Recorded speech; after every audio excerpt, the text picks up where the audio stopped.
mis hermanos. Voy a leerles un pasaje de la Biblia. Isaías 23. ¿Quién ha creído a nuestro anuncio? Se ha manifestado el brazo de Jehová.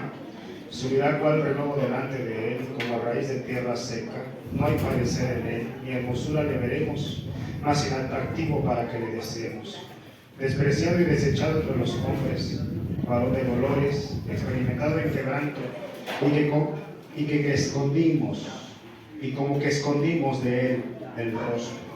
Fue menospreciado y no le estimamos. Ciertamente llevó él nuestras enfermedades y sufrió nuestros dolores, y nosotros le tuvimos por azotado, por herido de Dios y abatido. Mas él, herido fue por nuestras rebeliones, molido por nuestros pecados. El castigo de nuestra paz fue sobre él, y por su llaga fuimos nosotros curados. Todos nosotros nos descarriamos como ovejas, cada cual se apartó por su camino, mas Jehová cargó en él el pecado de todos nosotros. Angustiado él y afligido, no abrió su boca. Como cordero fue llevado al matadero, y como oveja delante de sus trasquiladores, enmudeció y no abrió su boca. Por cárcel y por juicio fue quitado, y su generación, ¿quién la contará? Porque fue cortado de la tierra de los vivientes, y por la rebelión de mi pueblo fue herido. Y se dispuso con los impíos su sepultura, mas con los ricos fue en su muerte, aunque nunca hizo maldad, ni hubo engaño en su boca. Con todo eso, Jehová quiso quebrantarlo, sujetándolo a padecimiento. Cuando haya puesto su vida en expiación por el pecado, verá linaje, vivirá por largos días, y la voluntad de Jehová será en su mano prosperada. Verá el fruto de la aflicción de su alma, y quedará satisfecho por su conocimiento. Justificará mi siervo justo a muchos, y llevará las iniquidades de ellos. Por tanto, yo le daré parte con los grandes, y con los fuertes repartirá despojo, por cuanto derramó su vida hasta la muerte, y fue contado con los pecadores, habiendo él llevado el pecado de muchos y orado por los transgresores. Esto es lo que vio el profeta Isaías, y que es una realidad de nuestros días. En el año 0 pasó, en el año del Señor, en el año agradable, sucedió lo que tenía que suceder por el propósito de Dios, por el plan de Dios: redimir a un pueblo cargado de pecado, cargado de culpa, y por la gracia del Señor hoy somos lo que somos. Vamos a participar de la cena, hermanos. Hermano Pedro y nuestra hermana Mini, por favor, pueden pasar a repartir el pan y el vino. Nosotros hacemos la cena cada mes, ya sea que sea exactamente el mes o la primera semana del mes, así que no lo olviden, hermanos. Bendito sea el Señor. Vamos a participar de la cena. Es el mandato que el Señor nos dejó. Es uno de los del mandamiento del Señor. Ahí sí el Señor nos dejó esto. Que se haga esto, dice, en memoria de Él, hasta el último día. Hasta el último día, ya sea donde sea en el mundo, se estará celebrando esto, y el Señor vendrá, se llevará a los suyos. Algunos tendrán el chance, ¿verdad?, de celebrarlo.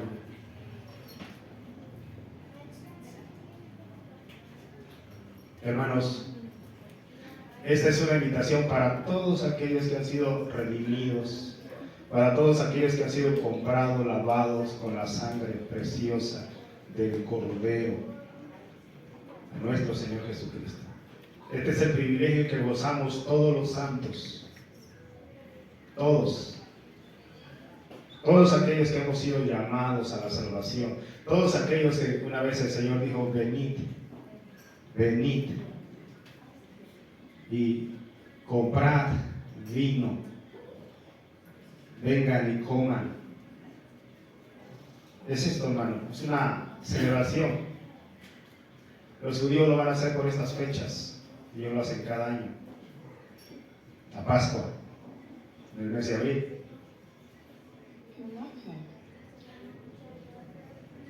Otras religiones también lo hacen cada año, cuando va metiéndose el sol.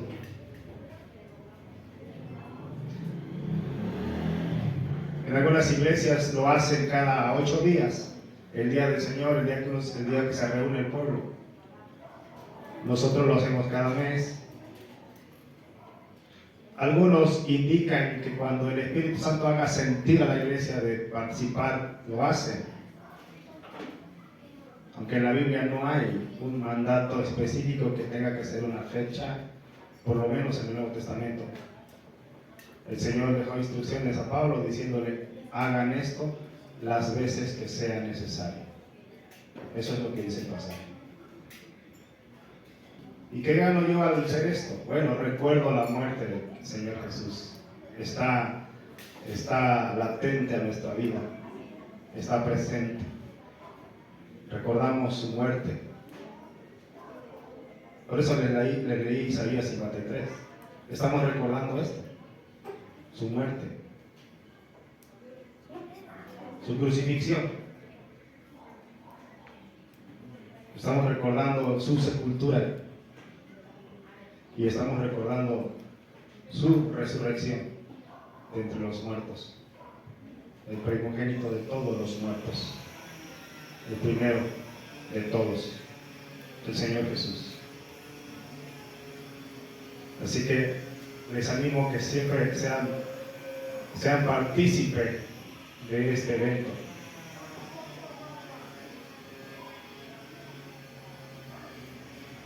Gloria al Señor. Bien, hermanos, le damos gracias a nuestro Dios. Pueden inclinar su rostro. Querido Señor, nuestro Dios, nos acercamos mediante tu Hijo Jesús, a quien constituiste heredero de todas las cosas, de todas las cosas. Él es la imagen del Dios invisible. Él es nuestro Salvador. Él es nuestro Redentor. Él es nuestro abogado.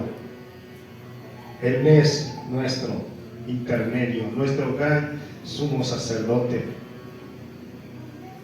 Esta mañana, Señor, nos acercamos a ti con lo único que tenemos, que siempre es nuestro pecado, está delante de ti, siempre. Señor, y si estamos recordando esto, este día, es porque reconocemos que solo tú eres justo, digno, tú eres perfecto, y tú no nos puedes limpiar, Señor, cada vez más, mediante tu palabra y a través de este recordatorio. Padre, gracias. Gracias porque hace 2000 años tu muerte, tu sangre fue eficaz, porque nos ha limpiado de nuestras condenaciones, nos ha lavado de todos nuestros pecados. Por lo tanto, podemos recordar juntamente con tu siervo Pablo diciendo: ninguna condenación hay para los que están en Cristo. Cristo es el que nos justificó. ¿Quién acusará a los escogidos de Dios? Tú moriste por mí, Señor. Tú moriste por nosotros. Por lo tanto, mi amado Dios, hoy te agradecemos por el plan, Señor, por el propósito eterno que tuviste desde la eternidad para que esto fuese a ser una realidad en nuestras vidas. Cristo, Jesús, llevando nuestro pecado, nuestra maldad, Señor. Gracias por lo que pasó allá en el Gólgota, allá en el lugar de las calaveras, allá en la cruz.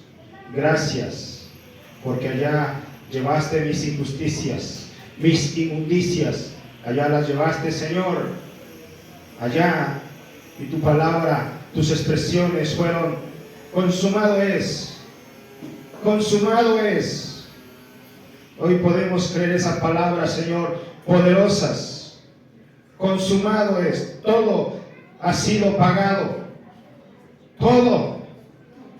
Gracias, Señor, por el Espíritu Santo que te mantuvo, que te fortaleció. Gracias porque no bajaste de esa cruz. Gracias porque no caíste en tentación. porque si no hubiese sido así, Señor, tu palabra dice, en vano sería nuestra fe. Aún estaríamos en nuestros delitos y pecados. Aún estaríamos sin salvación. Pero bendito seas tú, Señor Dios Todopoderoso. Gracias. Participamos, Señor, de este evento que nos has dejado a todos tus hijos, en todos los lugares, en toda lengua, en toda raza, toda etnia, todo pueblo, Señor. Hoy lo celebramos para la gloria, la alabanza de tu único Hijo, a quien tú amas, a Jesús de Nazaret. Gracias por lo que has hecho por nosotros. Bendito sea tu nombre. Amén. Dice el apóstol Pablo, porque yo recibí del Señor lo que también os he enseñado, que el Señor Jesús, la noche que fue entregado, tomó pan y habiendo dado gracias, lo partió y dijo, tomad, comed, esto es mi cuerpo que por vosotros es partido. Haced esto en memoria de mí, dijo el Señor Jesús. Comamos el pan en memoria de nuestro Señor Jesucristo, nuestro Mesías, nuestro Salvador.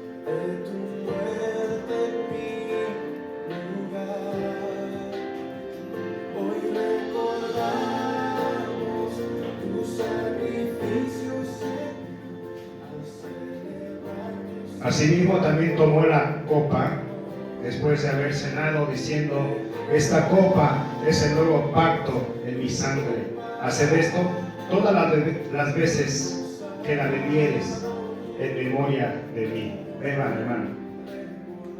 Es una copa de libertad.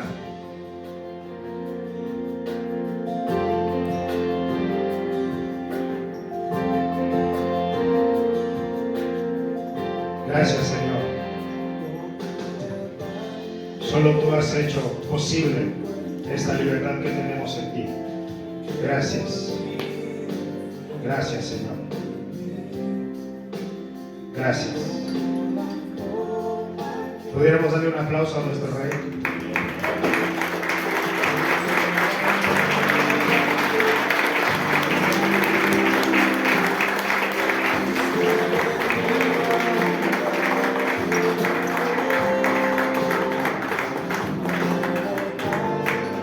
Amén, Señor. Amén, Señor. Ay, hermano, qué bendición. Qué bendición. También quiero expresarle que estoy muy honrado, hermanos, de ser su pastor. Claro, aquí en la tierra. Domingo pudimos ver muchos hermanos, muchos jóvenes obedeciendo este llamado, y fue de mucha alegría poder salir a pesar de cómo está el sol. Y bueno, no andaba muy bien el domingo, también andaba así con calentura. Y, bendito Dios, creo que la mayoría nos enfermamos en estos días. Pero contentos de poder proclamar el Evangelio, de dar a conocer el mensaje. Y bueno, dentro de ese tiempo que se tuvo, bendito Dios, que Dios nos permitió llegar a una familia, y ya le estamos evangelizando. Ya estamos yendo, ya el martes pasado estuvimos ahí con él. Así que sigan orando por el señor don Alfredo. Él es de Chihuahua. ¿Chihuahua?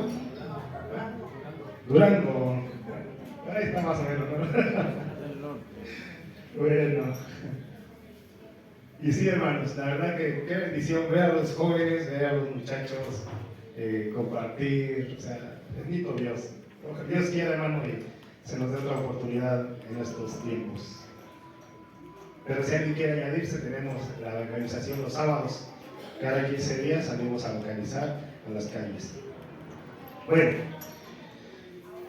concluimos con esta ceremonia, la cena del recordatorio de nuestro Señor Jesús. Pues ahora vamos a recibir la palabra que es viva y eficaz y es más cortante que toda espada de dos filos, dijo el Señor mediante el Espíritu Santo por boca del apóstol Pablo. Voy a concluir mi mensaje de este día, voy a concluir mi segundo tema del libro de los Hechos de los Apóstoles. Recordemos que el autor de este libro es el Espíritu Santo, por supuesto, influenciando a hombres como al doctor Lucas. Lucas es el personaje quien está, Lucas y Teófilo, estos dos personajes que están. Hoy licenciado Gamaliel, porque hoy en nuestros días muchos teólogos se nombran teólogos o doctores.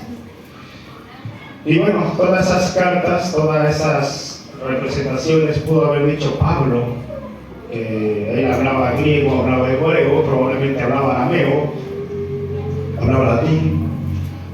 Pues él lo dice, pues hablo más idiomas que todos, y a eso se refiere.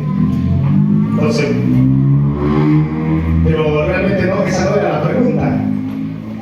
La pregunta sería, ¿sobre qué base? ¿Qué es lo que estás predicando? ¿Qué es lo que me estás enseñando? ¿Sobre qué base? ¿Cómo puedes sostener tus argumentos que estás hablando? Y vimos esa parte, ¿no? Que pudo haber sacado toda su historial, toda su carta, toda su teología, todos sus reconocimientos. Y sabemos que hoy pasa lo mismo. Hay mucha gente que tiene mucho conocimiento. Vimos la primera parte. La segunda parte es que probablemente alguien le haya dicho: no, Pablo, es que no nos has entendido. No te estamos diciendo acerca de tu historial teológico, no te estamos hablando de tu elocuencia, no te estamos hablando de tu historial académica, no. Te estamos hablando sobre qué basas tus argumentos. Entonces Pablo pudo haber dicho: bueno, gracias hermanos bereanos o señores bereanos. Mi base, mi fundamento, lo que yo predico, lo que yo enseño, lo único que yo enseño, la única regla de fe y conducta que yo enseño son las Escrituras. Y dirán: wow, este sí es un predicador sano. Pues aún con todo ello, por lo que dice el texto, aún con todo ello, aún Pablo siendo el apóstol de Cristo y un hombre bíblico, si se dieron tiempo de estudiar este pasaje, capítulo 17, te darás cuenta que los bereanos no se conformaron. Muy importante esto, hermanos. Muy importante es cuando, porque hoy se escucha de todo, hoy la gente dice que tiene sana doctrina. Y el traer una Biblia no significa tener sana doctrina. O puede haber personas que conocen mucha Biblia y eso no significa que tenga o que esté exponiendo claramente las Escrituras. Nada más observen ustedes a los bereanos en el versículo 11, capítulo 15, capítulo 17, 15, 17, 11. Y estos eran más nobles que los que estaban en donde Tesalónica. Hablar de Tesalónica son otros hermanos también, hermanos tan diligentes en las Escrituras que Pablo los elogió, pero no voy a hablar de ellos, después hablaré de ellos. O sea, se supone, si alguien ha leído los hermanos de Tesalónica, es que ellos dicen que abrazaron la doctrina de Pablo, lo que Pablo creía, abrazaron al Jesús que Pablo predicó y abrazaron su doctrina. Es decir, su mensaje, el contenido de este evangelio, de este libro. Ellos lo abrazaron. Yo no sé si alguien sepa eso, hermano. Ya hoy en los últimos días a muchos les cuesta abrazar la doctrina, aceptar la doctrina de Cristo. Mucha gente hoy dice, no, yo no quiero saber nada de doctrina, yo lo único que quiero saber es de Cristo. No, está mal ahí, porque Cristo dice, mi doctrina es la que el Padre me envió. O sea, alguien cuando dice, no, yo no quiero saber de doctrina, la palabra doctrina es muy sencilla, significa las enseñanzas de Jesús, las enseñanzas de los apóstoles. Sí.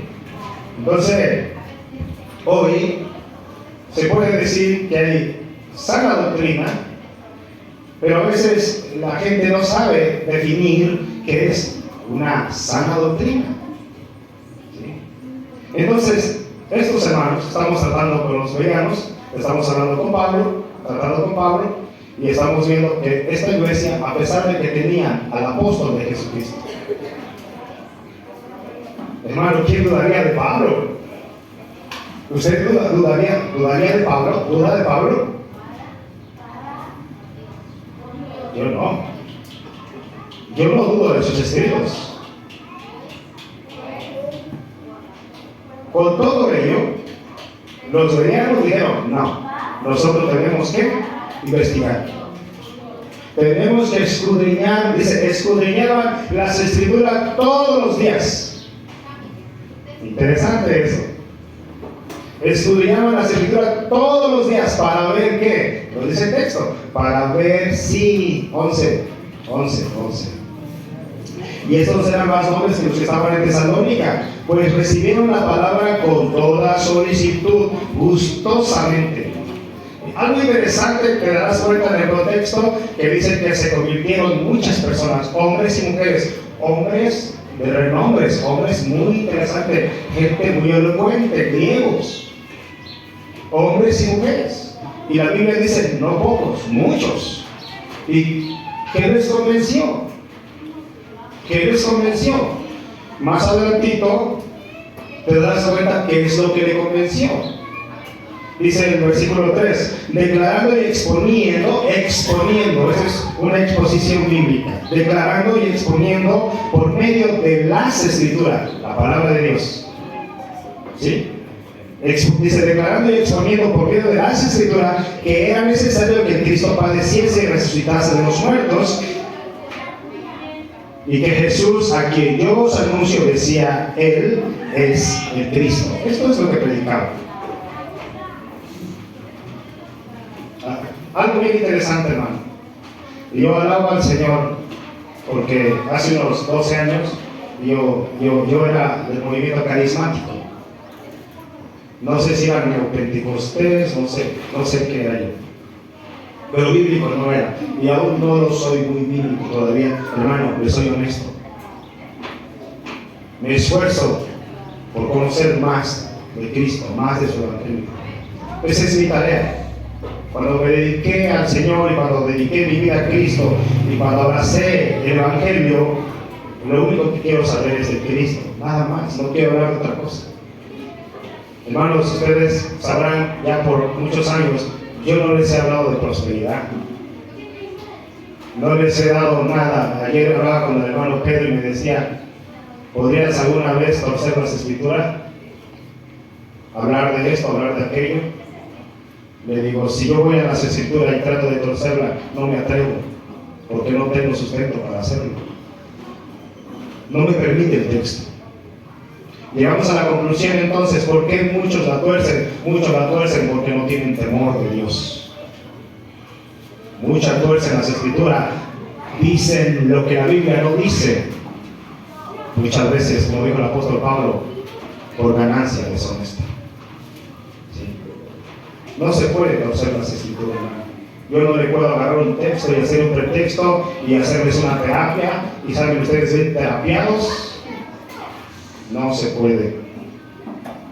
Entonces, esto es lo que hacía el apóstol Pablo. Entonces estamos viendo esta parte, la primera parte, ¿no, hermanos? Ustedes se podrán dar cuenta que aún con todas estas respuestas, aún diciendo el apóstol Pablo, o cualquiera que venga, hermano, así sea yo mismo, que diga, hermano, ¿qué es lo que predicas, pastor? No, él predica esa doctrina, aún con todo ello, no me puedes creer.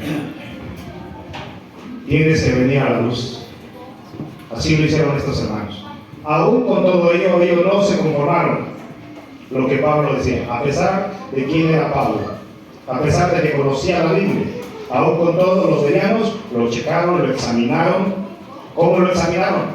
Con la Biblia. Aquí dice, para ver, dice el texto 11.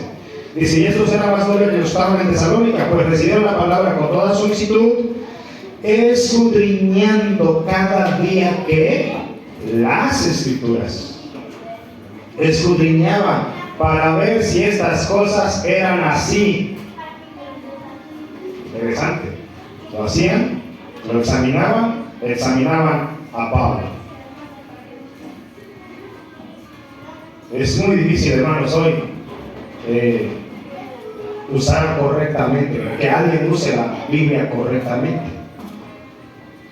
Porque como le dije la vez pasada, el diablo tiene dos enemigos, dos tipos de personas que enseñan, dos tipos de predicadores. El primero son aquellos que no usan la Biblia. No sé si se dieron tiempo, que les dije, le dejé como una ahí, como una tarea, ya que todos tenemos acceso a los medios de internet. Usted puede elegir a cualquiera al azar, a cualquier predicador, busque a un predicador que tenga psicología, busque a un predicador que sea un psiquiatra, busque a un predicador que hable de superación, te darás cuenta que sube al púlpito, pero no usa la Biblia. Usa sus propios cuentos. Y como tiene facilidad de palabra, la gente le dice, wow, este parece predicador. Me ha tocado gente, hermano, hermanos que me dicen, fui a la campaña de tal personaje y pasó una persona y pensé que eras tú, porque te escuché hablando como tú hablas. ¿Cuánta confusión? ¿Cuánta confusión? La gente se come de todo. ¿Por qué? Por no investigar. Hoy si vamos a algún evento por ahí y se prepara un psicólogo y empieza a hacer una terapia y dice, eso es lo que predica el hermano Álvarez en la iglesia. Pero no usa la Biblia. ¿Te das cuenta? Dice, y ya llegas al final y dice, oiga, me parece que usted es predicador. Dice, no, yo soy ateo. Entonces, Satanás tiene ese tipo de persona. Tiene dos grupos. La primera, que no usa la Biblia. Tenga mucho cuidado. Y ese es el problema que hemos caído en el día de hoy, hermano. Cualquier revelación fuera de la Biblia, cualquier cuento. No, hermano.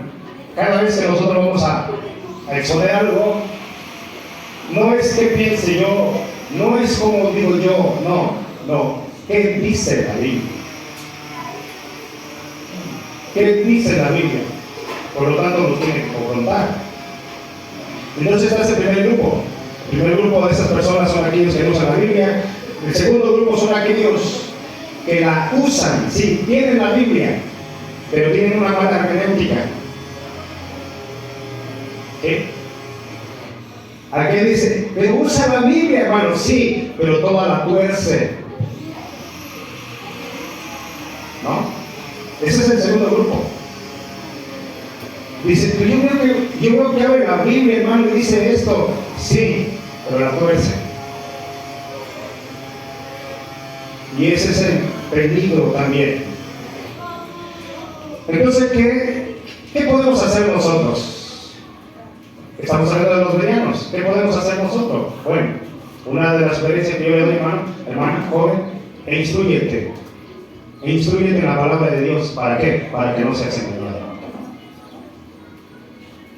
Estamos viendo esta historia de los bereanos, estos hermanos bereanos. Alguien podría usar la Biblia también y no concordar con lo que dice la Biblia. ¿Has visto personas así? Usan la Biblia, Y podemos sacar un texto fuera de contexto. ¿Sí? Eso también hay problema. Es decir, que alguien diga, pues la Biblia dice esto, pero yo pienso esto. Eso es sacarlo fuera de contexto. Y aferrarse a decir lo que yo quiero decir, no lo que la Biblia dice. Bueno, estamos aprendiendo de estos hermanos bereanos todo lo que ellos tenían.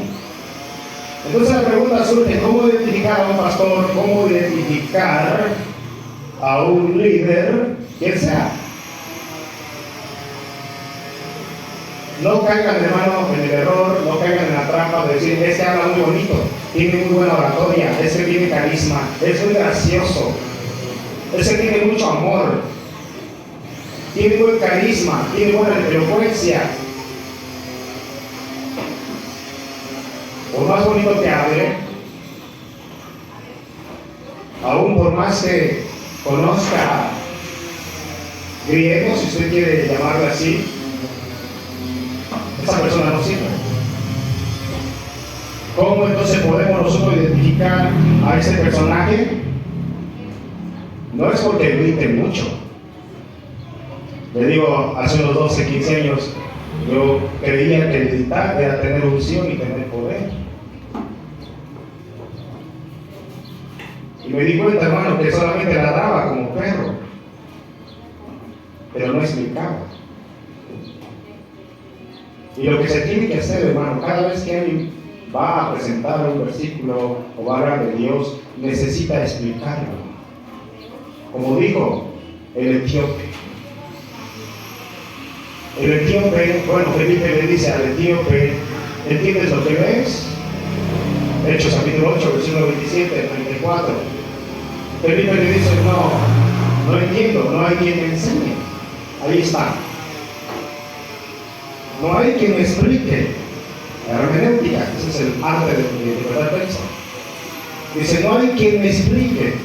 Y luego dice el texto, sigue hablando ahí, sigue narrando el pasaje, que dice que entonces Felipe le dedicó un tiempo al etíope, y dice, comenzando desde este evangelio, llegaron al tiempo del bautismo en agua. Pero es necesario. ¿Cómo identificar entonces a un personaje así? Es a través de la Biblia. Es el primer filtro. Tiene que hablar Biblia, y todo lo que diga tiene que concordar, tiene que haber una relación. Eso es lo que está diciendo aquí con los bereanos. Los hermanos bereanos es que dice, bueno, es Pablo, es el apóstol. Sí, aún con todo ello, nosotros vamos a investigar si lo que está diciendo es verdad. ¿Sí? Así que una de las invitaciones y una de las animaciones para cada uno de ustedes es que seamos como los ¿quiénes? Los bereanos. Los bereanos. Pero para ser bereanos, hermano, para ser un auténtico bereano, se requiere ser valiente. Y ese es el problema de la iglesia. Se requiere ser valiente. Sea quien sea. Así sea la persona más importante, la persona que, aún con todo su conocimiento, aún con toda su teología que pueda tener, hermano, debemos ser valientes. ¿Para qué? Para hablarlo. ¿Sí? Para hablarlo. Hay que ser valiente, como le dijo el apóstol Pablo a Timoteo.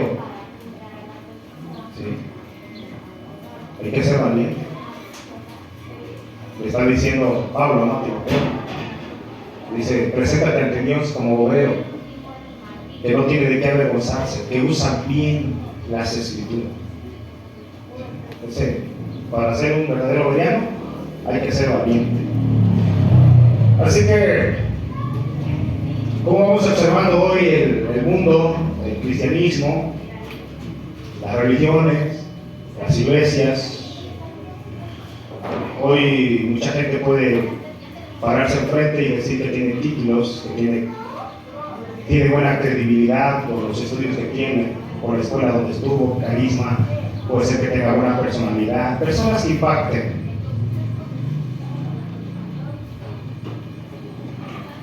Y la gente se va con eso, ¿no? Como le pasó a Samuel. ¿Te acuerdas que le pasó a Samuel? Se dejó guiar por la vista. Cuando iba a guiar a David, pasaron sus hermanos y dijeron, Eliab. Eliab porque era un personaje grande, hermanos. Y aquí pudiera venir quien sea. Ya sea John Stock, si estuviera vivo Billy Graham, o John MacArthur, quien sea, Miguel Núñez. Todos nosotros tenemos derecho de preguntar, cosa que no se hace hoy.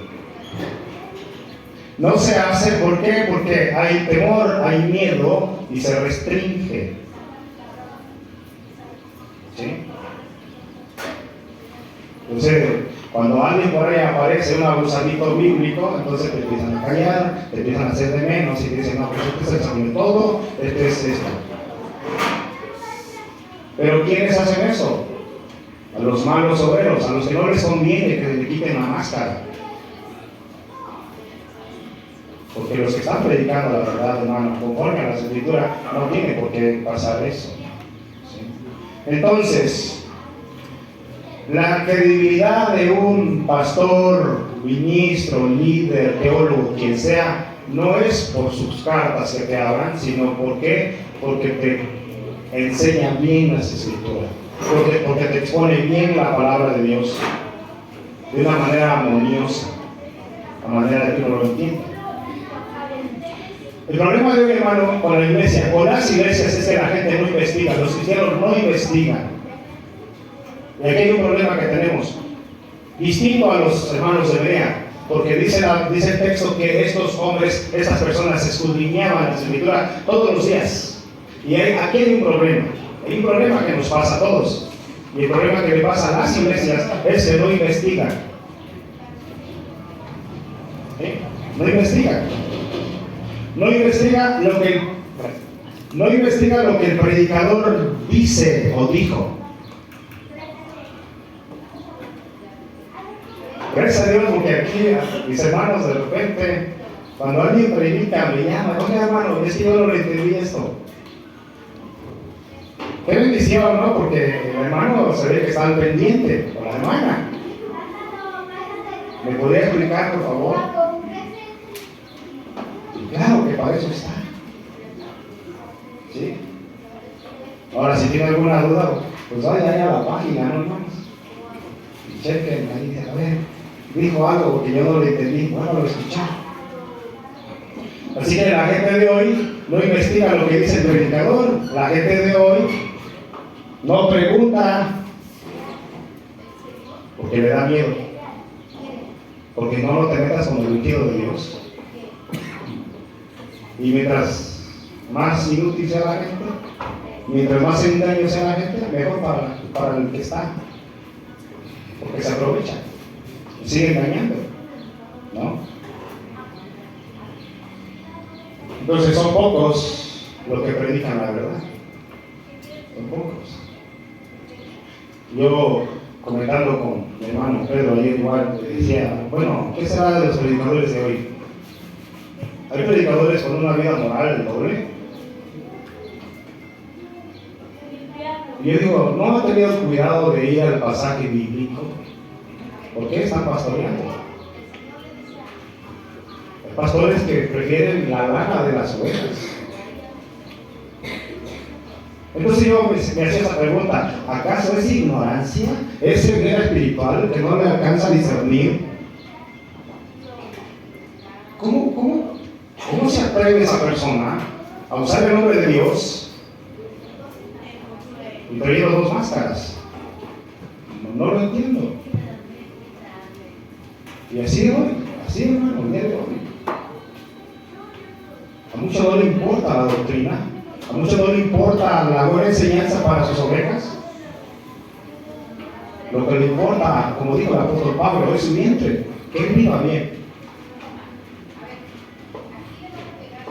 Y mis hermanos, yo agradezco mucho a Dios, y créanme que siempre mi oración es por ustedes, que puedan entender el Evangelio, porque no lo hemos entendido. Esa es mi oración.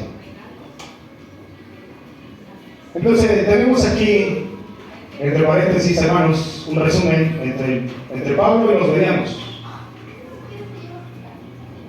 Aquí hay un pequeño resumen de lo que estamos viendo de este capítulo 17, versículo 11. Hay un pequeño resumen aquí entre Pablo, aquí la historia es Pablo y los bereanos y Pablo. Pablo como el máximo expositor de la Biblia en la época de Roma, en todo lo que era el territorio romano. Imagínense dónde estaba Pablo. Pablo no estaba con cualquiera. Una vez me dijeron que fuera a predicar a satélite. Y cuando empecé mi ministerio, hermano, yo cometí muchas fallas. Por una parte, me quise desviar. La ambición. Una vez, cuando daba algunos estudios por aquí, algunos hermanos lo sabrán, y dije, alguien me animó, un pastor me dijo, no regales tus estudios, véndelos. Porque la gente no agradece lo regalado. Y yo le quería, hermano, y empecé a hacer cuenta, dije, bueno, son 10 personas, que por ahora de 100 pesos, ¿cuánto ganaría? 1,000 pesos, ¿no? 1,000 pesos por cada sesión que se dio. Me puse a pensar y dije, no, Señor, ¿por qué voy a hacer eso? El segundo pensamiento fue, dije, bueno, pues aquí hay gente pobre, Señor, mejor no voy a lugar más donde hay dinero. Esto no lo sabían ustedes, ya han pasado muchos años. Y hermanos, yo estoy contento con poder predicar la palabra de Dios. Así que, concerniente a este pequeño texto que estamos viendo, quiero presentarme entonces aquí, los grupos. Está Pablo, están los bereanos y está Pablo. Entonces, punto número 1, si a alguien le gusta anotar, no se crea todo lo que diga cualquier predicador o psicólogo, antes examínalo. Y así dice el texto, primera o segunda Tesalonicenses, capítulo 5, versículo 13, 12, 13. Pretender lo bueno, desechar lo malo, examínalo todo. El hombre natural, dice el apóstol Pablo, el hombre natural no percibe las cosas que son del Espíritu, porque se han de discernir espiritualmente. Mas en el cambio espiritual, todo lo juzga, pero él no es juzgado de nadie. Primera de Corintios, capítulo 12, 14, 15. El espiritual, todo lo juzga y es tranquilo, callado. Eso se llama madurez, eso se llama sensatez. Una persona que está centrada en el Evangelio, no lo mueve nadie. Ni las emociones lo mueven. Las emociones son parte de lo que Dios nos ha dado. Pero no vive en lo superficial. Está arraigado en la palabra de Dios. No cualquiera lo tambalea. Aunque vengan los problemas.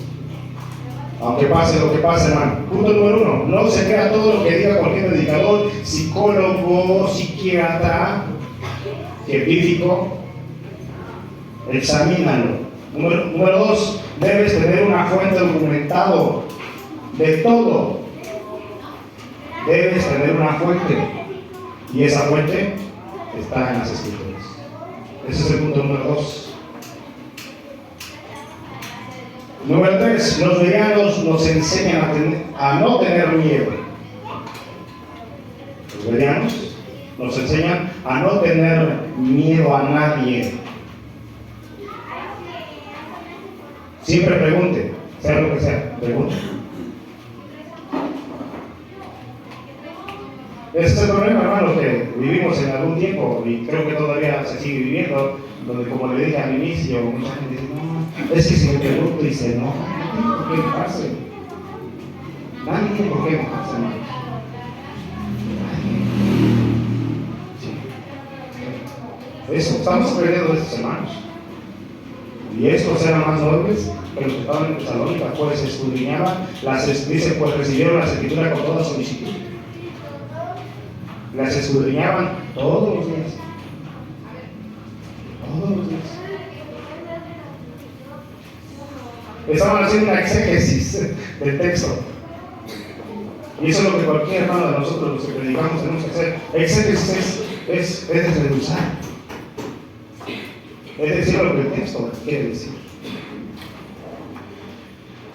Entonces, pregunte, no tenga miedo. Número 4, aprendemos de los hermanos bereanos a invertir el tiempo. Porque si te das cuenta, dice que ellos escudriñaban las escrituras todos los días, significa que invertían tiempo. Y algo que nos estamos dando cuenta el día de hoy, hermano, es que nos cuesta mucho invertir tiempo para las cosas de Dios. Algo que nos ha pasado, hermano, que también comentaba ayer con un hermano y le decía, ¿cómo Dios es tan perfecto? Dios es tan sabio, todo lo tiene en su conocimiento, ¿qué? ¿Por qué no escogió estos tiempos para hacer la Biblia o para elegir a los apóstoles? Y me hace esta pregunta, y no sé si usted se la habrá hecho o tal vez caerá en el 20, como se dice. ¿Qué hubiese pasado en este tiempo con los medios tecnológicos que ya tenemos?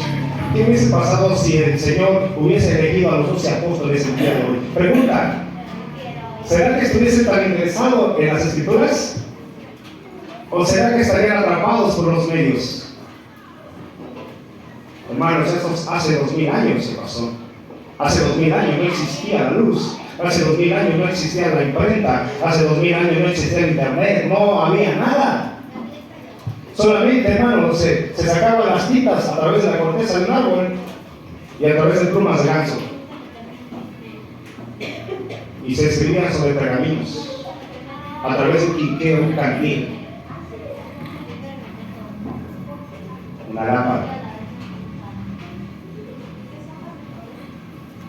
Y algo que me impresiona de Jesús es que cuando llama a Mateo, le dice, ven y sígueme.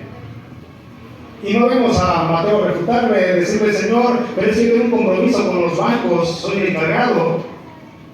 No, dice que le siguió. Cuando le dice al apóstol Pedro, sígueme, que haré pescadores de hombre, Pedro no le puso excusa. Y la pregunta siempre digo, ¿acaso ellos no tendrían la misma necesidad que tenemos nosotros? Claro que sí, eran hombres falibles. Hombres con problemas como nosotros. ¿Eran otros tiempos? No, hermano. Chequen un poquito la historia del cristianismo. Chequen, por favor, un poquito acerca de Nerón. ¿Quién era Nerón? Y en esa época de Nerón vivió Pablo y los apóstoles. Nerón fue un personaje tan tremendo que por envidia mandó matar a su familia.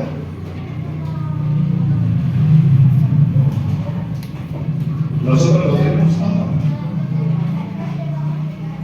Hay de todo. Bien dijo el Señor que cuando ese grano de mostaza creciera, se iba a hacer un árbol grande e iban a venir todas las aves, iban a anidarse ahí. Ahora eso yo lo entiendo, teológicamente ahora son las religiones. Creció ese árbol, esa semilla, ese evangelio creció, se hizo un árbol grande, pero se ha diluido, lo han prostituido espiritualmente. Como dijo el apóstol Pablo, no es que hay otro evangelio. No es que hay otro evangelio, hay un evangelio.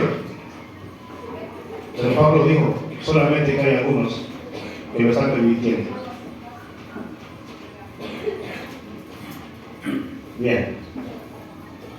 Entonces, ¿qué aprendemos de los bereanos? Invertir tiempo para no ser engañado. Hay que estudiar la Biblia, hermanos.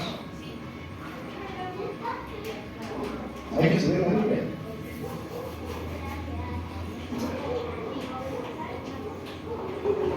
Pidámosle al Señor, pidámosle al Espíritu Santo que nos ayude en esa área. 1, 2, 3, 4, 5, 1, 6. Aprendemos. ¿Qué aprendemos de los bereanos? A trabajar, es decir, a estudiar en equipo. Si te das cuenta, dice aquí,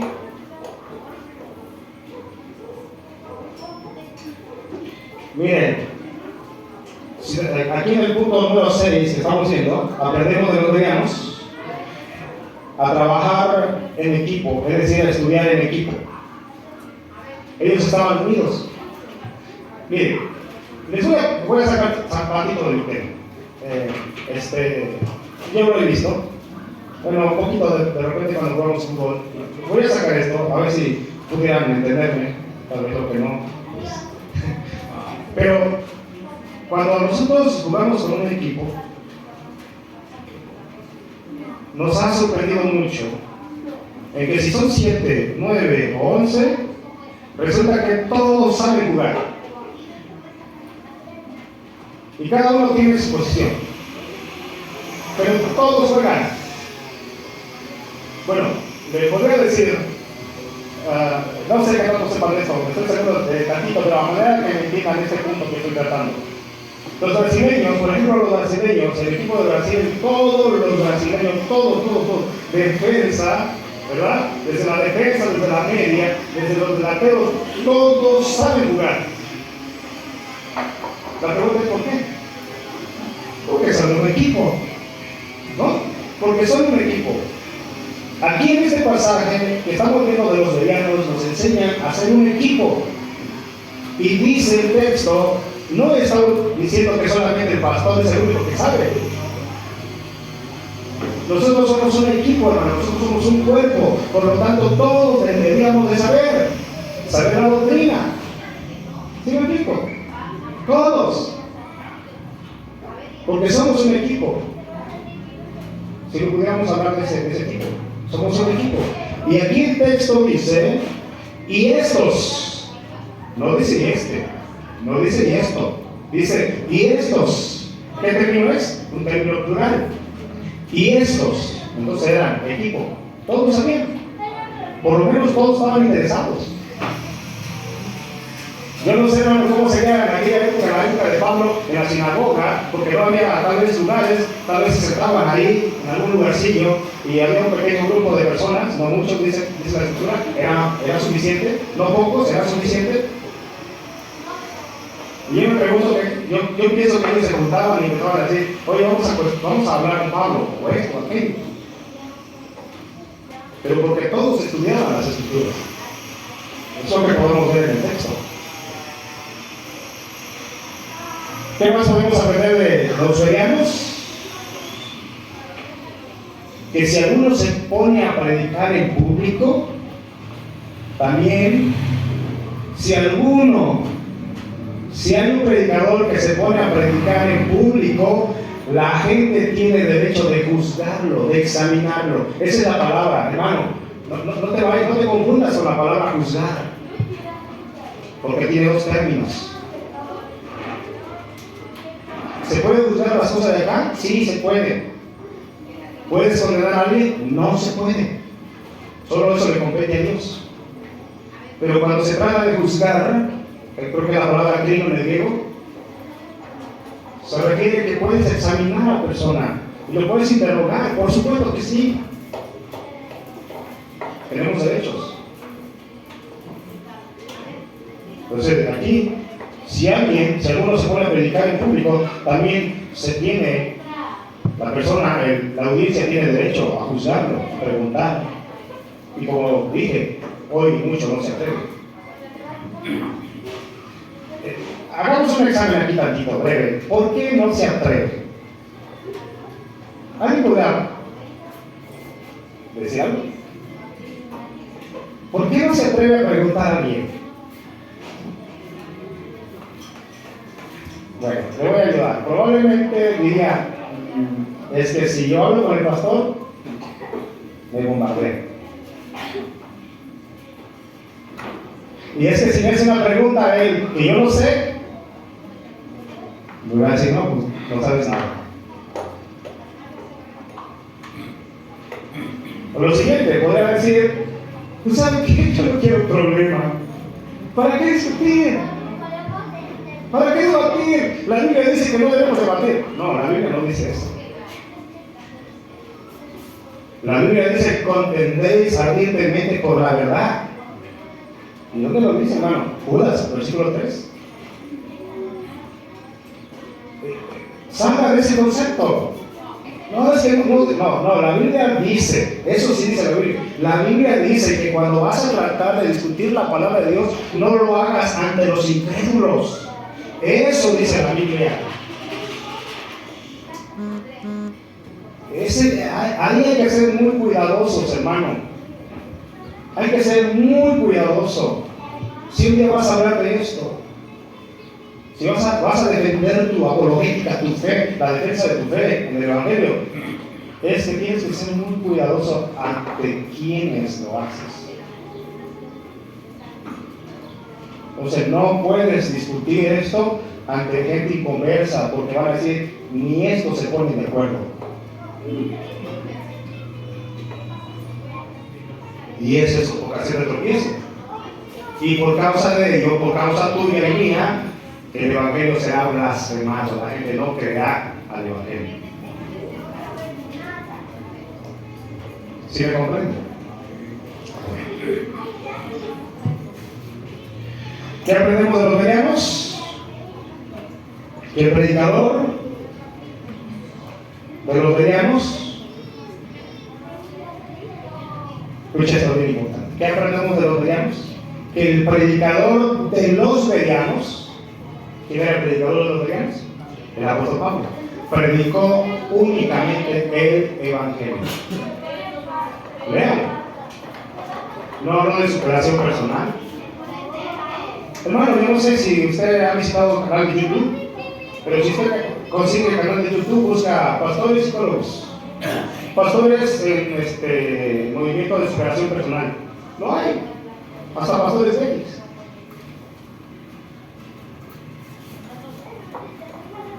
Pablo no usó esto. Esa es la diferencia, hermano. Y ese es el problema que hoy surge en las iglesias. Que no se habla conforme a las Escrituras. Ya lo vimos, aquí otra vez, si lo quieres ver, versículo 3, declarando y exponiendo por medio de las Escrituras que era necesario que el Cristo padeciese y resucitase de los muertos, que Jesús, a quien yo os anuncio, decía, Él es el Cristo.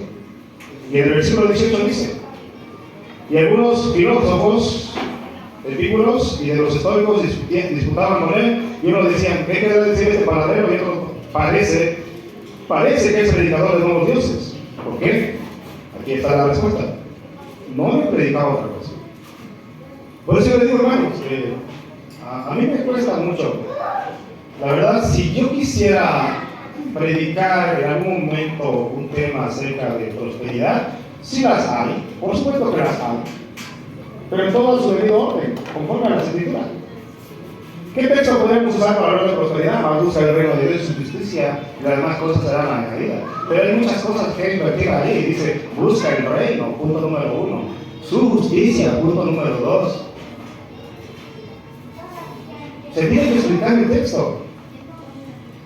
Y luego dice, y después que hayas hecho esto, entonces, dice, no hay manipulación del texto ahí. Ahí no dice que tienes que dar esto, aquello, para que Dios te bendiga. No, dice, y esto será añadido. Y todo esto será añadido. ¿Qué? ¿Todo esto qué? Lo que los apóstoles le dijeron a Jesús, Señor, ¿qué vamos a recibir? Y Jesús le dijo, bueno, los que tienen usan todas estas cosas.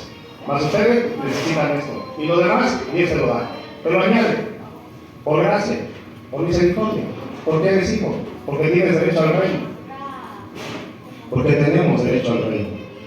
Entonces vemos aquí, hermanos, aprendemos que el predicador de los bereanos solamente predicó las Escrituras. ¿Qué quiere decir esto? Que solamente la centralidad de la palabra eran las Escrituras, el Evangelio.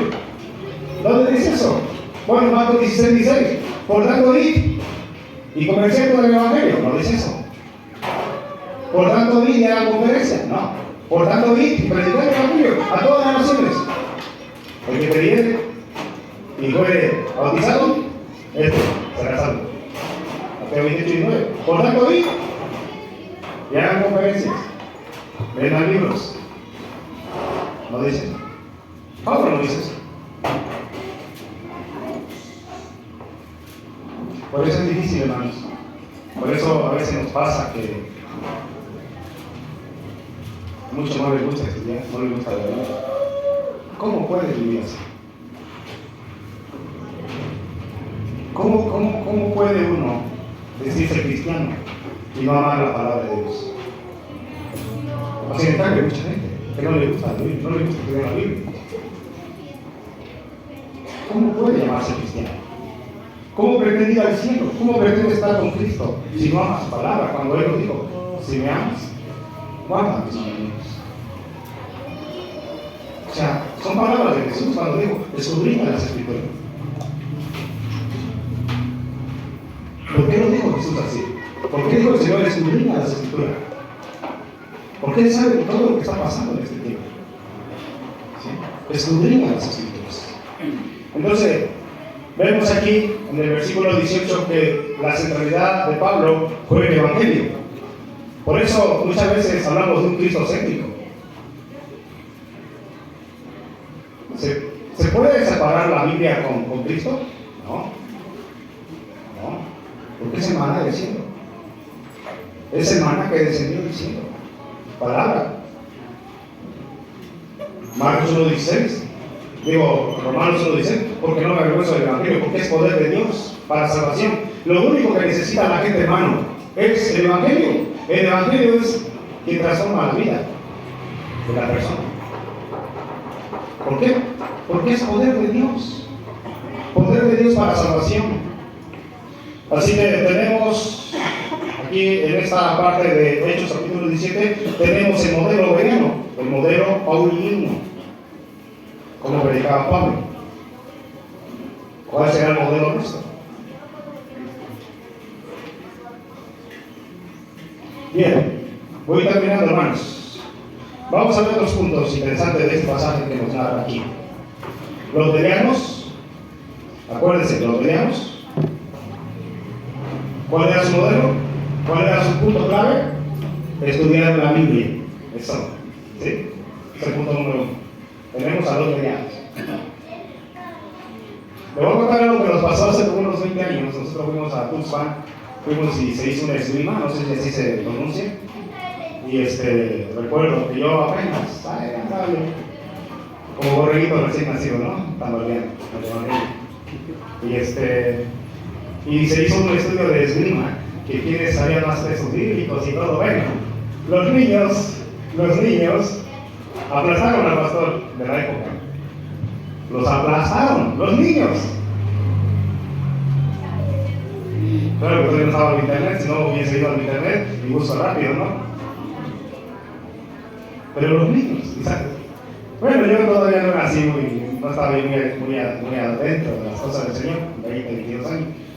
Pero recuerdo que al pastor que nos tocó, los niños, se le fue el enjambre de niños sobre él.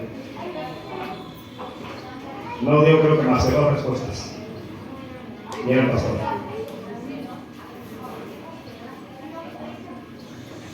Entonces, vemos el primer grupo, los bereanos, y su modelo, el estudio de las Escrituras. Tenemos a Pablo y su modelo. ¿Cuál era su modelo? ¿Cuál era su costumbre? Predicar el Evangelio. Predicar el Evangelio. Nada más. Vamos a salir, vamos a ver entonces. Vamos a predicar con el ejemplo de Pablo y de Jesús. Sí, porque podemos terminar en nuestros sermones y ya, ¿de qué aprendieron hoy? No, pues aprendimos ¿de qué aprendimos, hermano?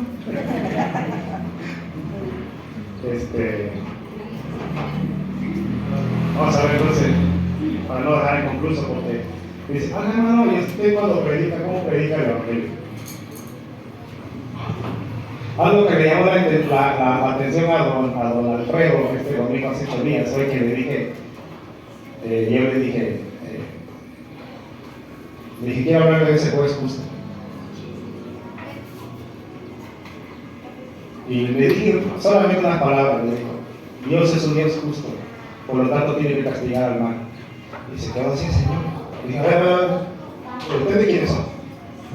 Porque me he encontrado con mormones, con testigos, con adventistas, pero nadie me había dicho eso. A ver, explíquenme.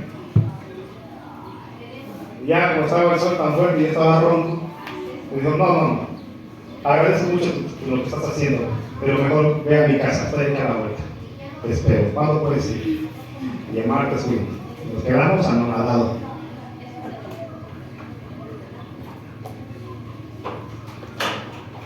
$69 solo tiene el Señor. Pero no toque, Señor. Me dijo, ¿sabe qué? Yo quiero que a mí me expliquen la Biblia. No quiero saber de libros, no quiero saber de folletos, aunque no lo entendí. Yo sé que es una manera, dice, de interactuar con la gente. Pero yo quiero que me expliquen la Biblia, yo quiero conocer la palabra de Dios, yo quiero conocer a Jesús. Si no me predican la Biblia, dice, no estoy dispuesto. Porque han venido muchos, dice, pero de plano los he parado. Hermano, alguien que le interesa la Biblia. Ahora le digo, yo me vine triste, hermano, Señor. Todavía hay gente interesada en la palabra de Dios. Como el etíope, dime de quién dice este libro. Bien, vamos a terminar con nuestro modelo, vamos a ver cómo predicó Pablo y cómo predicó Jesús. Y esto es muy importante, si un día te toca compartirle a una amistad, la gente que conoce. Número 1, toda persona debe reconocer que es un pecador o es un delincuente ante el Señor. Así, ¿no? Porque por lo regular cuando predicamos a la gente decimos que Dios es amor, que Cristo le ama. Y créanme que si te preguntaran, ¿y usted me ama?, se quedaría sin palabras, porque no tiene cómo demostrarle ese amor. Difícilmente entre nosotros nos amamos. Difícilmente amamos al Señor. Y si un día vamos a amar, no es por amor propio, es porque ese amor viene de Dios, es un regalo. Y porque entiendes que es de amor primero, por eso es un amor recíproco. Pero no se puede ignorar. Entonces, el primer punto para predicar como Pablo predicó, como el Señor Jesús predicó, primero, toda persona debe saber que es un delincuente ante Dios.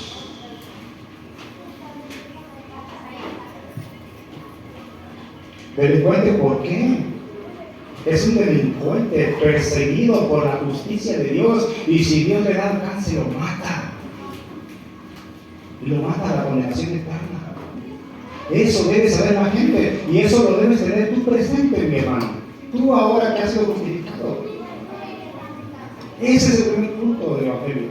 Reconocer que somos delincuentes, que nuestros delitos y pecados nos han desviado, como dice Efesios 1. Y Él nos dio vida cuando estábamos muertos nuestros delitos y pecados. Si Dios le da alcance a esa persona, lo mata.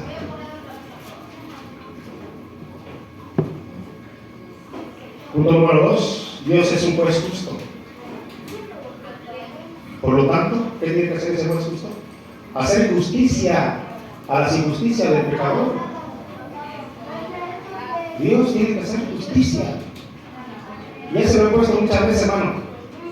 Hablando de un juez aquí en la tierra, corrupto, terrenal. ¿Para qué está un juez aquí en la tierra? ¿Para qué se busca? ¿Para qué se le puso? Para que haga hacer valer la ley, la justicia. Si el criminal tiene que ir a la cárcel por los delitos que hizo, tiene que pagarlo. Por lo tanto, le tiene que hacer justicia. Y hacerle justicia significa que lo tiene que mandar a la cárcel. Pero ¿qué pasa si lo suelta? Es un juez injusto, es un juez corrupto. Y él puede aplicar, no, es un juez lleno de amor. No. Dios es un Dios de amor, sí, pero también es un Dios justo. Es lo que el Evangelio te enseña, que Dios es un Dios de amor, sí, pero también es un Dios justo.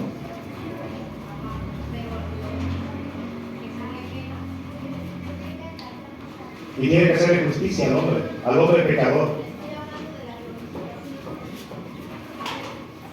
4. Si Dios aplicara la justicia que tú y yo merece. ¿Qué te pasa? Si Dios aplicara su justicia sobre nuestra vida, ¿qué mereces? La condenación divina, ¿verdad? Si Dios aplicara su justicia, hermano, lo único que merecíamos sería la condenación eterna. Pero ¿sabe qué? La buena noticia del Evangelio es que Dios tiene paciencia. Ahí lo dice en Hechos capítulo 17, 30. Dios, habiendo pasado por alto los pecados de este tiempo, manda a todo hombre, a todo lugar, ¿a qué? A que se arrepienta. Dios tiene paciencia. El apóstol Pedro dice que Dios no quiere que ninguno se pierda, sino que todos procedan al arrepentimiento. ¿Estás viendo, hermano, el Evangelio? Aquí no estás viendo su autoridad, aquí estás viendo su puro Evangelio. Dios tiene paciencia. ¿Paciencia para qué? Para que te conviertas, o para que la gente se convierta mediante el Evangelio. Es mediante el Evangelio, hermanos. Necesitas entender muy bien Marcos 1, Romanos 1, 16.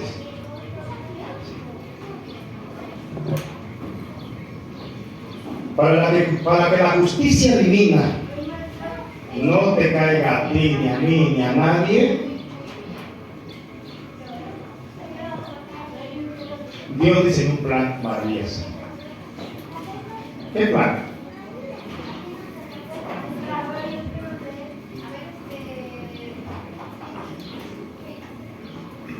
¿Diseñó el Evangelio? Romanos 1 dice, porque no me avergüenzo del Evangelio, porque es poder de Dios para salvación a todo aquel que cree. Para que la justicia de Dios no nos cayera a nosotros, Dios diseñó un plan. Y el plan es el Evangelio. ¿En qué consiste ese Evangelio? En que toda la ira de Dios, todo el enojo de Dios, cayó sobre su propio Hijo. Y si tú creas eso, eres perdonado, somos libres, ¿verdad? Pero eso es lo que pasa. Otro punto importante de lo que podemos ver aquí, cómo predicó Pablo y cómo predicó el Señor Jesús. Aunque Dios ya descargó su ira, escuchen, eso es bien importante, hermano, bien importante. Aunque Dios ya descargó su ira sobre su Hijo hace 2000 años, eso no te garantiza, o no le garantiza a la gente que esté perdonado. Escuchen lo que estoy diciendo. Porque de repente dice, hermano, usted como que se contradijo ahí. No. A pesar de que el Señor ya descargó su ira, ya ejecutó a su propio Hijo, eso no significa que usted o la persona sea perdonada automáticamente. Así como se lo estoy diciendo, mis hermanos. El día que estuvimos en el velorio, estuve predicando allá con nuestra hermana Adriana en Barrientos. Jueves en la noche.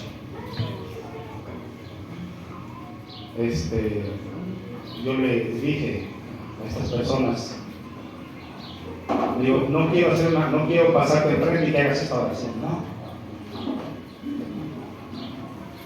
Fíjense este punto que le estoy diciendo. Aunque Dios ya descargó su ira sobre su Hijo o su justicia, con eso no significa que usted esté perdonado de todos sus pecados. ¿Qué evangelio hoy se predica? Escuchen. Muchos, si vamos a la calle y por cosas que esté pasando a la persona, algún problema que tenga, lo que se hace hoy, hermanos, que no es bueno, no es conforme a la Escritura, es que empezamos a hablar y le decimos al pecador, ven conmigo, arrodíllate o cierra tus ojos, repite conmigo, Señor, te doy gracias por haber muerto en la cruz del Calvario. Señor, te doy gracias por haber derramado tu sangre preciosa en la cruz del Calvario. Señor, yo fulano, te entrego mi corazón, abro las puertas, bueno, más o menos así, ¿no? Me acuerdo. Señor, te pido que escribas mi nombre en el libro de la vida del Cordero. Ya, hermano, ya eres mi hermano. bienvenido.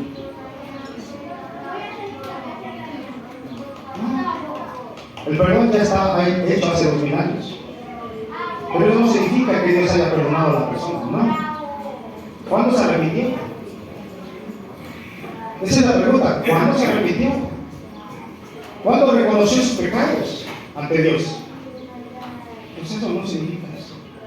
Para poder, hermano, para poder ser perdonado de nuestros pecados, el Señor manda dos condiciones. Número uno, arrepentimiento. ¿Qué es arrepentimiento? Dejar mi pecado. Dejar tu pecado actuales. Reconocer que soy pecador. Reconocer que la ira de Dios era para mí. Reconocer que ante Dios yo era un fugitivo en busca de venganza. Necesito arrepentirme. Necesito reconocer mi pecado. Reconocer que he ofendido a Dios por el resto de mi vida. De eso necesito arrepentirme. Y el segundo paso es aceptar el Evangelio de Jesús. Ahora te darás cuenta por qué muchos hermanos evangélicos viven una tibieza espiritual. Porque solamente se quedaron con un nombre, que son cristianos. Pero no saben. No saben tal vez, hermanos, porque fueron enseñados mal. Por eso les digo con esta parte, aunque Dios ya descargó su vida sobre su Hijo o su justicia, eso no le perdona a la gente automáticamente, nomás porque hay una oración sencilla. No, necesita arrepentirse. ¿Dónde lo dice? No lo digo yo, lo dice Marcos, Jesús lo dijo. Por tanto, el reino de los cielos se ha acercado. Por tanto, arrepentíos. Arrepentíos. Y el segundo punto, creer en el Evangelio. Creer en la obra que Jesús hizo. Entonces puedo decir que mi salvación es eficaz. Puedo decir que soy justificado. No por mis propios méritos, no porque sea bueno, sino por pura gracia. El Señor puso su mira en mí y me salvó. Ahí está, hermano. Sencillo el Evangelio. Muy sencillo.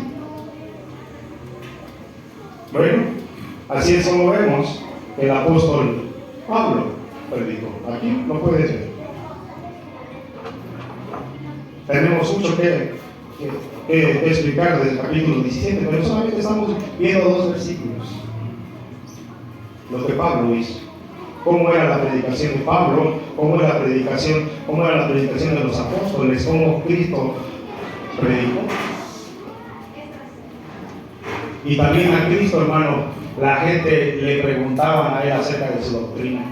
Inclusive los apóstoles le dijeron al Señor: Señor, ¿y por qué les predicas por parábola? Se acercaron al Señor y le preguntaron, porque no sabían. Hermano, tenemos la palabra de Dios, tenemos al Espíritu Santo, nos puede ayudar. Bueno, pónganse de aquí, vamos a ver el Señor.